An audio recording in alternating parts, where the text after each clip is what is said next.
اے منافقو تم سے عجب نہیں کہ اگر تم حاکم ہو جاؤ تو ملک میں خرابی کرنے لگو اور اپنے رشتوں کو توڑ ڈالو. یعنی یہ جو منافق لوگ ہیں، بدعمل لوگ ہیں، جو اللہ سے محبت نہیں کرتے، رسول صلی اللہ علیہ وسلم سے محبت نہیں کرتے، اگر انہیں حکمرانی مل جائے تو یہ پھر ملک میں خرابی کریں، فساد فتنہ وغیرہ پھیلائیں اور اپنے رشتوں کو بھی توڑ ڈالیں، کوئی پرواہ نہ کریں. اولئک الذین لعنهم اللہ فاصمهم واعمی ابصارهم، یہ لوگ ہیں جن پر اللہ نے لعنت کی ہے اور ان کے کانوں کو بہرا اور ان کی آنکھوں کو اندھا کر دیا. اب یہ جو صفت ہے یہ قادیانی جماعت میں بہت زیادہ پائی جاتی ہے. قادیانی جماعت کا جو خلیفہ ہے، جو خلیفہ دوم ہے، مرزا بشیر الدین محمود احمد، اس کی کتابوں میں اس طرح کی باتیں لکھی ہوئی ہیں کہ اگر ہمیں حکومت مل جائے تو ہم جو ہے وہ ہٹلر اور مسولینی کی طرح کام کریں گے، جبر کے زور پر کام کریں گے، اور جو ہماری خلافت کے منکرین ہیں ان کو ہم عبرتناک سزا دیں گے، عبرتناک سزا دیں گے. تو ایسا اس کی خلافت کے زمانے میں قادیان میں ہوا بھی تھا کہ جن قادیانی لوگوں نے قادیانی خلافت کا انکار کر ڈالا تھا، اختلاف کیا تھا کہ بھئی ہم نہیں مانتے اس خلافت کو، تو ان کو دوسرے جو خلافت کے ماننے والے تھے انہوں نے قتل کر ڈالا تھا. یہ معاملہ بھی ہو چکا ہے ان کے قادیان میں، جہاں پہ ان کا مرکز موجود ہے. تو یہ جو فرمایا کہ اے منافقو تم سے عجب نہیں کہ اگر تم کو حکومت مل جائے تو تم ملک میں خرابی فساد کرنے لگو اور اپنے رشتوں کو توڑ ڈالو. یہ جو آیت ہے نا، یہ پوری کی پوری جو ہے نا قادیانی جماعت کے اوپر لاگو ہوتی ہے، کیونکہ یہ جو ہے یہ منافق لوگ ہیں اور یہ ان کی تمنا، ان کی خواہش یہ ہے کہ انہیں حکومت مل جائے.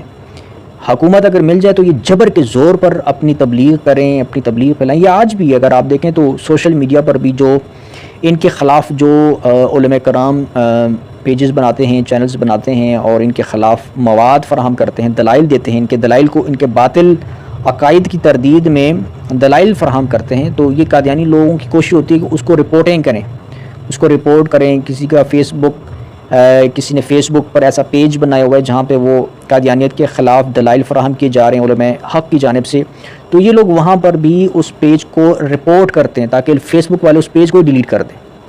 یعنی سوشل میڈیا پر ان کی حکمت عملی ہوتی ہے کہ جو قادیانیت کے خلاف جو علمی جہاد لوگ کر رہے ہیں مسلمان علماء کرام، یہ چاہتے ہیں کہ وہاں پر اس کو رپورٹ کر کے اس کو ڈیلیٹ کروا دیں. یوٹیوب کا چینل ہے تو اسے ڈیلیٹ کروا دیں، فیس بک کا پیج ہے تو اسے ڈیلیٹ کروا دیں. یہ اس طرح کے ہتھ کنڈے اختیار کرتے رہتے ہیں. اپنے یہ ان کا جو مرکز ہے روا، وہاں پر بھی اس طرح کے ہتھ کنڈے استعمال کرتے ہیں، اپنی حکمرانی جبر اور زور کے بلبوتے پر کرتے ہیں. ٹھیک ہے نا. تو ان میں یہ چیز فساد فی الارض والی جو صفت ہے نا، یہ ان میں بہت کوٹ کر بھری ہوئی ہے. تو آگے فرمائیے منافقوں کی نشانی کہ وہ اپنے رشتوں کو توڑ ڈالیں. یہ اپنے رشتوں کو قادیانی لوگ جو ہیں یہ اس طرح توڑتے ہیں کہ اگر کوئی انسان قادیانی بھی اگر کوئی ہے نا، کوئی قادیانی بھی ہے، وہ اگر قادیانی خلافت کا انکار کرتا ہے تو ان کے خلیفہ کا قانون یہ ہے کہ اس سے بائیکاٹ کرنا ہے، اس سے رشتہ ناتا ختم کر دینا ہے، اس سے کوئی بات چیت نہیں کرنی اور اس سے بالکل جو ہے نا ملنا جلنا ہی ختم کر دینا. تو یہ یوں چاہے وہ آپ کے اپنا قریبی رشتہ دار ہی کیوں نہ ہو.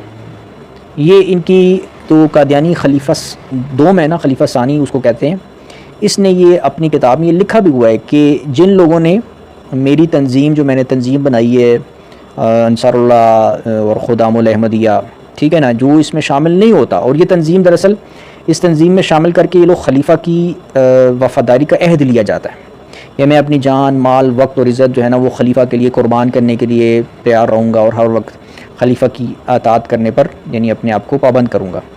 تو یہ اس تنظیم میں یہ عہد لیا جاتا ہے. تو اب جب اس خلیفہ نے یہ تنظیمیں بنائی تھی نا قادیان میں، تو اس نے کہا تھا کہ جو لوگ اس تنظیم میں شامل نہیں ہوئے ان کو سزا دی جائے گی، 3 دن کے مقاطعے کی سزا دی جائے گی. اگر 3 دن کے اندر یہ لوگ شامل ہو گئے تو ٹھیک، نہیں ہوئے تو پھر ان کو گھر سے نکال دینا چاہیے.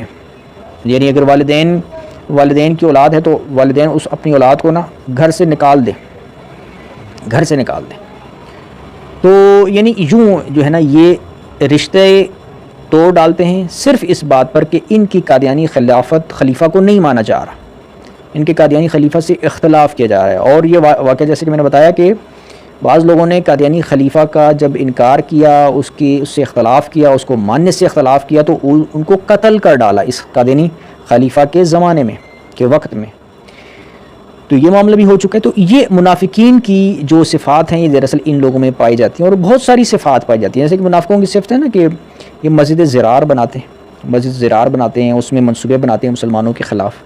تو یہ لوگ بھی بظاہر مسجد بناتے ہیں, لیکن اس میں کیا کرتے ہیں, مسلمانوں کے خلاف ہی منصوبے بنا رہے ہوتے ہیں کہ ہم نے مسلمانوں کو کیسے قادیانی بنانا ہے, یعنی کیسے ان کو گمراہ کرنا ہے ہم نے, ٹھیک ہے نا, اور کیسے علماء اسلام کے خلاف ہم نے لوگوں میں نفرت پیدا کرنی ہے. سوشل میڈیا پر وہ یہی کام کر رہے ہوتے ہیں, علماء اسلام کے خلاف نفرت پیدا کر رہے ہوتے ہیں, بغض پیدا کر رہے ہوتے ہیں, ان کے اختلافات کو اچھال رہے ہوتے ہیں جیسے وہ اختلاف نہیں ہے, کوئی بہت بڑا انہوں نے گناہ کر دیا, ٹھیک ہے نا. اب ان کا جو اختلاف ہے یہ اختلاف تو ہے ہی گناہ, کیونکہ یہ تو ختم نبوت کے منکر ہے, اور پھر اس طرح کفریانہ عقائد ان کی کتابوں میں موجود ہیں, ٹھیک ہے نا, جو کہ معمولی کوئی غلطی نہیں ہے بلکہ بہت بڑا کفر ہے, گناہ ہے, ضلالت ہے, گمراہی ہے.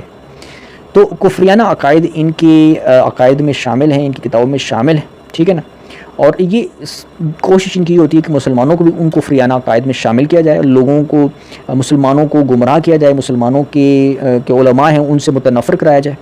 اور اگر کوئی مسلمانوں میں بھی کوئی بعض ایسے بھی ہوتے ہیں نا, جیسے کوئی ایسا کوئی مولوی ہوتا ہے جیسے کوئی مطلب جس میں کسی سے کوئی غلطی ہو جاتی ہے, کوئی خطا ہو جاتی ہے, ٹھیک ہے نا, جیسے مثال کے طور پہ کوئی قاری ہے یا کوئی اس طرح کسی بچے سے بدکاری یا بدفعلی کا مرتکب ہو گیا, پکڑا گیا, قانون نے پکڑ لیا, تو اس کو وہ وائرل ہو جاتا ہے, تو اس کو یہ لوگ وائرل کرتے ہیں, دیکھو جی مسلمانوں کے مولوی تو ایسے ہوتے ہیں. حالانکہ وہ ایک آدھ اس طرح کے کیسز تو دیکھیں نا, نبی کریم صلی اللہ علیہ وسلم کے زمانے میں بھی کیا منافقین کا وجود نہیں تھا, وہ مسلمانوں کے ساتھ ملے ہوئے تھے. تو جو بدکار ہوتا ہے وہ تو منافق ہوتا ہے. اسی طرح مسلمانوں میں بھی اگر کوئی ایسا بندہ ہے جو بظاہر مسلمان تھا اور لیکن اس نے کسی بچے سے بدکاری کی, کوئی اور گناہ کیا, چوری چکاری کی, تو اس کا مطلب ہے وہ مسلمان نہیں تھا, وہ منافق تھا. تو لیکن یہ لوگ اس کو اچھالتے ہیں کہ دیکھو مسلمان تو ایسے ہوتے ہیں, یعنی کہ وہ جو منافق انسان تھا اس کو وہ مسلمانوں سے تشبیہ دیتے ہیں کہ سارے مسلمان علماء کرام تو ایسے, معاذ اللہ استغفر اللہ. تو اس طریقے سے یہ بڑی چلاکی, مکاری, دجالیت سے کام کرتے ہیں یہ قادیانی لوگ, ٹھیک ہے نا. تو مسلمان علماء کرام کے خلاف یہ لوگ نفرت پھیلاتے ہیں. تو یہ معاملہ ہے. اب اس آیت میں جو یہ فرمایا, منافقو تم سے عجب نہیں کہ اگر تم کو حکومت مل جائے تو تم ملک میں خرابی کرنے لگو, یعنی فساد پھیلاؤ اور اپنے رشتوں کو توڑ ڈالو. تو یہ معاملہ بھی قادیانوں میں پایا جاتا ہے. اولئک الذین لعنہم اللہ فاصمہم واعمی ابصارہم, یہی لوگ ہیں جن پر اللہ نے لعنت فرمائی اور ان کے کانوں کو بہرا اور ان کی آنکھوں کو اندھا کر دیا ہے. افلا یتدبرون القرآن ام علی قلوب اقفالها, بھلا یہ لوگ قرآن میں غور نہیں کرتے یا ان کے دلوں پر قفل لگ رہے, یعنی کیا ان کے دلوں پر تالے لگے ہوئے ہیں, یہ قرآن پر غور کیوں نہیں کرتے. قرآن پر اگر غور کریں تو قرآن میں ختم نبوت کا بھی ذکر ہے, ٹھیک ہے نا, اور قرآن کریم سے ہی قادیانی عقائد کی تردید بھی ہوتی ہے.